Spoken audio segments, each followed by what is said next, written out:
మండలం మడితాడు Urdu high school దాని పక్కనే ఒక పల్లె ఉంది. ఆ పల్లెకు మా హై స్కూల్కి మధ్యలో ఒక ఏరు ఉంది. ఆ పల్లె పేరు చంద్రరాజు గారి పల్లె. ఆ పల్లెలో దాదాపు అందరూ రాజులే, ఓకేనా. తర్వాత అక్కడ ఉండే ఒక పిల్లవాడు బెంగళూరులో బీటెక్ ఇంజనీరింగ్ కోర్స్ చేస్తున్నాడు. వాడు మేధావి కాదు, ఒక యావరేజ్ స్టూడెంట్. మన పిల్లలు ఎట్లా చదువుతున్నారో వాడు కూడా అదే విధంగా నాలెడ్జ్ ఉంది ఆ పిల్లవానికి. అతను ఏం చేశాడంటే ఒకసారి బెంగళూరు నుంచి ఆ పల్లెకు రావాలి, చంద్రరాజు గారి పల్లెకు రావాలి సంక్రాంతికి. ఆ బస్ స్టేషన్ దగ్గరికి పోతే వానికి సీటు దొరకలే. ఆ జనాలను చూసి భయపడినాడు. ఇది ఏందిరా చాలా ఇదిగా ఉంది అని చెప్పేసి వాని మైండ్లో ఒక చిన్న ఆలోచన వచ్చింది. ఒక చిన్న ఆలోచన వాని జీవితాన్ని మార్చేసింది.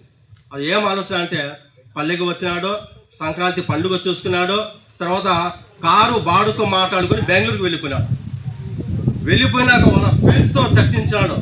ఒక 4-5 మంది మంచి క్లోజ్ ఫ్రెండ్స్ వాళ్ళంతా కూర్చొని డిస్కస్ చేసినాడు. ఏమరా అంటే, మనము ట్రైన్లో ఆర్ విమానంలో మనము టికెట్ బుక్ చేసుకుంటున్నాము, ఆ విధంగా మన ఆర్టీసీ బస్సులు కానీ ప్రైవేట్ బస్సులు కానీ ఎందుకు టికెట్ బుకింగ్ లేదు? మనం ఏదో ఒకటి యాప్స్ తయారు చేయాలి. ఆ యాప్ పేరే రెడ్ బస్ యాప్ అని చెప్పేసి ఆ యాప్ను తయారు చేశారు.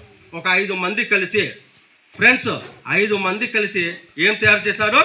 రెడ్ బస్ యాప్ మనం వాడుతున్నాం మీరు.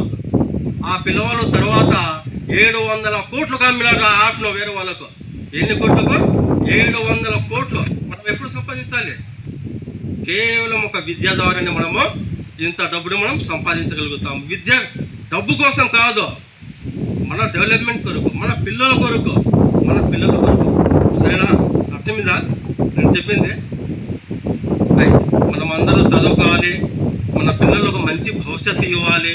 తర్వాత ఇంకొక చిన్న మాట, డైలీ మన